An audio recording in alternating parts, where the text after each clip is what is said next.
بسم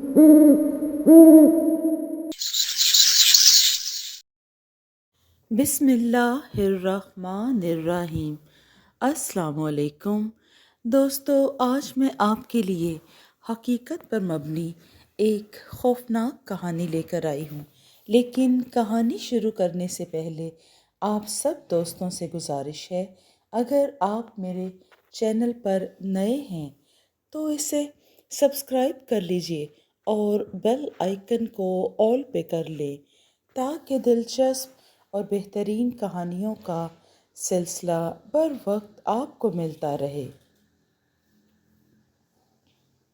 یہ واقعہ 11 فروری 1987 کا ہے جو ہمارے ماموں جان کے ساتھ پیش آیا، اور یہ بالکل سچا واقعہ ہے۔ واقعہ بیان کرنے سے پہلے آپ کو اپنے ننہال کے گھر کے متعلق تھوڑا سا بتا دوں۔ میرے ننہال کا گھر دھرم پورہ میں ہے اور وہ وہاں مدنی محلہ مصطفیٰ آباد میں رہتے ہیں۔ جب میرے نانا جان نے وہ گھر خریدا جہاں اب ان کا گھر ہے، وہاں پہلے قبرستان ہوا کرتا تھا۔ جب ہمارے نانا جان نے وہ جگہ خریدی جہاں ان کا گھر تھا، وہاں پہلے قبرستان ہوا کرتا تھا اور گھر قبرستان کے اوپر تعمیر کیا گیا تھا۔ وہاں پر پہلے بھی کچھ عجیب و غریب واقعات پیش آتے رہتے تھے۔ یہ تو تھا میرے نانا کے گھر کا مختصر سا تعارف، اور اب میں آتا ہوں اصل واقعہ کی طرف۔ یہ تو میں پہلے ہی بتا چکا ہوں۔ 11 فروری 1987 کا ہے۔ اس دن میرے سب سے چھوٹے بھائی خرم کی سالگرہ تھی۔ لور دھرم پورہ سے سب گھر والے بھی آئے ہوئے تھے اور میرے بھائی کی سالگرہ سے فارغ ہو کر واپس چلے گئے تھے۔ اس وقت رات کے تقریباً 11 کا وقت تھا اور سردیوں کی رات تھی، لائٹ بھی گئی ہوئی تھی۔ جب ہم گھر کے قریب پہنچے تو دیکھا کہ گلی میں کوئی کھڑا تھا۔ ہماری نانی جان نے آواز دیکھ کر پوچھا کہ کون ہے؟ تو آواز آئی کہ میں زاہد ہوں، یعنی کہ وہ ہمارے ماموں جان کا نام تھا، اور بتانے والا خود کو ماموں جان ظاہر کر رہا تھا۔ انہوں نے کہا کہ ادھر آئیں، میں آپ کو ایک چیز دکھاتا ہوں۔ ہم سب آگے گئے تو کیا دیکھا کہ ہمارے گھر کے ساتھ جو دیوار ہے، اس میں ایک ٹیوب لائٹ جل رہی تھی۔ ہمیں بہت حیرانگی ہوئی کہ دیوار کے اندر ٹیوب لائٹ جل رہی ہے۔ خیر، ہماری نانی جان نے کہا کہ آیت الکرسی کا ورد کرو اور گھر چلو۔ ہم نے ایسا ہی کیا اور گھر چلے گئے۔ ابھی ہم تھوڑی دیر ہی بیٹھے تھے کہ لائٹ آ گئی، اور اس کے ساتھ ہی ہمارے رشتے کے نانا جان بھی آ گئے۔ میں آپ کو ان کے متعلق بتاتا چلوں کہ وہ عامل قسم کے آدمی تھے، تھوڑا بہت عملیات میں بھی دلچسپی رکھتے تھے۔ وہ بھی باتوں میں مصروف ہو گئے۔ اچانک باہر کے دروازے پر ایک نقاب پوش بزرگ اندر داخل ہوئے، جو کہ سر سے لے کر پاؤں تک سفید چادر میں لپٹے ہوئے، اور اندر آ کر کہنے لگے کہ مجھے اسٹیشن جانا ہے۔ اس بزرگ کو دیکھ کر ہم سب حیران رہ گئے کہ وہ مکمل طور پر سفید چادر میں تھے، بالکل ایسے لگ رہے تھے کہ جیسے کوئی مردہ قبر سے اٹھ کر آ گیا ہو۔ انہوں نے پھر اپنا سوال دہرایا کہ مجھے اسٹیشن جانا ہے، تو میرے ماموں جان نے کہا کہ یہاں سے کوئی راستہ نہیں جاتا، لیکن حیران کن بات یہ تھی کہ اس نے کہا کہ تمہارا ایک اور دروازہ جو باہر کو کھلتا ہے۔ ماموں جان کو غصہ آ گیا اور ان کو پکڑ کر باہر چھوڑ آئے، اور کھلے دروازے سے دیکھا کہ وہی بزرگ کھڑا ہے، لیکن اس کے ہاتھ چادر کے اندر تھے۔ ماموں حیران رہ گئے کہ اس نے اپنے ہاتھ اتنی جلدی اندر کیسے کر لیے، حالانکہ وہ فوراً ہی باہر آ گئے تھے۔ اس نے پھر سوال دہرایا کہ مجھے اسٹیشن جانا ہے۔ ماموں حیران ہوئے کہ یہ بزرگ کافی دور چلا گیا تھا اور یک لخت ہی واپس آ گیا۔ انہوں نے کہا آؤ میں تمہیں چھوڑاؤں، لیکن ہمارے رشتہ کے نانا جان نے منع کر دیا کہ کوئی جوان ان کے ساتھ نہ جائے۔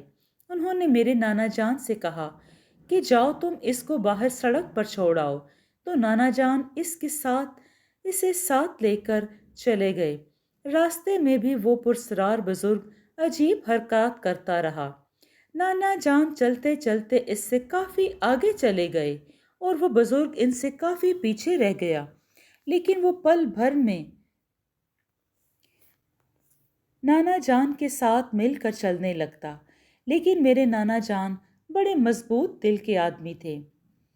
वो इस बुजुर्ग को सड़क पर छोड़कर आ गए और हमें आकर रास्ते में जो वाक़यात हुए वो बताया, और जो मैंने ऊपर बयान किया। जब हमने नाना मजीद, जो हमारे रिश्ते के नाना थे, इनसे पूछा कि आपने मामू को इनके साथ क्यों नहीं जाने दिया, तो उन्होंने बताया, बेटा वो इंसानी मखलूक नहीं थी, बिल्कुल कोई गैर मरई मखलूक थी। बस वो समझ चुके थे कि वो कोई इंसान नहीं थे, बल्कि एक जन्नात की दुनिया से ताल्लुक़ रखने वाले थे। इतना ही बस बताया, इससे आगे कुछ नहीं बताया। हम अब कभी इस वाक़या को याद करते हैं तो खौफ की एक लहर हमारे दिल में उतर जाती है और हमारे रोंगटे खड़े हो जाते हैं। हम आज भी ये सोचते हैं कि वो कफन पोश बुजुर्ग कौन था। जी दोस्तों, ये दूसरी मुख्तसर कहानी है, जिन्नात का बसेरा। ये इन दिनों की बात है जब मैं नवीं जमात का तालिब इल्म था। हमारा कस्बा गांव से 1 या 2 किलोमीटर के फासले पर है। हमने गांव में एक स्कूल खोला था और रात को हम स्कूल में पढ़ते थे। मेरा रास्ता चूँकि हमवार था, इसलिए मैं जल्दी गांव पहुंच जाता था। मेरे रास्ते में एक नदी बहती थी और इस नदी के अंदर एक बंद बांधा था, और इस बंद के साथ एक बहुत बड़ा दरख्त था। इस दरख्त के बारे में लोगों का कहना था कि इसमें जन्नात और भूतों का बसेरा है। इसकी वाज़िया मिसाल ये है कि इसके करीब जो बंद बांधा है, हर दफ़ा बारिश इसको बहा कर ले जाती है। इसका मालिक बहुत परेशान है। आखिर मुझे लोगों की बातों पर यकीन नहीं था और मैं इनकी बातों की तरफ तवज्जो नहीं देता था। एक दफ़ा ऐसा हुआ कि मैं गांव से आ रहा था और मुझे इस दरख्त से थोड़े फासले पर था कि मुझे कुछ सुनाई दिया। मैं थोड़ा ठहर गया तो आवाज़ आनी बंद हो गई और हर तरफ मुकम्मल सन्नाटा था। तकरीबन रात के 2 बजे थे। मैंने फिर चलना शुरू किया। अभी मैं थोड़ी दूर गया था कि पीछे से किसी ने मुझे आवाज़ दी। ये आवाज़ बिल्कुल मेरे दोस्त रहीम बख्श की थी। मैंने समझा कि शायद वो किसी मीटिंग में था और अब घर जा रहा है। लेकिन रहीम बख्श जो ही मेरे करीब आ रहा था, इसके कदमों की आवाज़ इतनी भारी हो रही थी कि मैं खुद हैरान हो गया। अब मैं समझ गया कि ये रहीम बख्श नहीं है, ज़रूर कोई बदरू होगी। फिर मैंने चलना शुरू किया। मैं जितना भी तेज़ चलता, देखने पर यही पाता कि मैं उसी जगह पर हूँ। आखिर मैंने देखा ये मेरे बहुत करीब हो रहा है। मैं अब मजबूर हो गया कि भागूं। मैंने भागना शुरू किया तो पता नहीं क्या हुआ कि मैं गिर गया और इतने ज़ोर से ज़मीन पर गिरा कि मेरे होश ही उड़ गए। जब मुझे होश आया तो मैं अपने घर पर पड़ा हुआ था। मेरा दोस्त वाजिद और मेरे वालिदैन सब बातें कर रहे थे। मेरे दोस्त ने बताया कि जब वो खेतों को पानी देकर साइकिल पर वापस घर जा रहा था कि रास्ते में इसने मुझे गिरा हुआ पाया। मेरा सर एक बड़े पत्थर से लगा था और मुकम्मल जख्मी था। मेरे घर वालों ने मुझे अस्पताल में दाखिल करवाया। 3 दिन के बाद मुझे होश आया। मेरी मरहम पट्टी हो चुकी थी और मैं वापस घर आ गया। और अब इस वाक़या को 3 साल हो गए हैं और अब मैं सेकंड ईयर का तालिब इल्म हूँ और इस वक्त अपने दोस्तों के हमरा हॉस्टल में हूँ। जब भी मैं इस वाक़ये को याद करता हूँ तो खौफ से मेरे पसीने निकलने लगते हैं। जी दोस्तों, अगर आपको ये वाक़यात पसंद आए हैं तो इनको लाइक और शेयर कीजिए और कमेंट में अपनी राय का इजहार ज़रूर दें। खुश रहें, अपना और अपने दोस्तों का बहुत सा ख्याल रखें। शुक्रिया।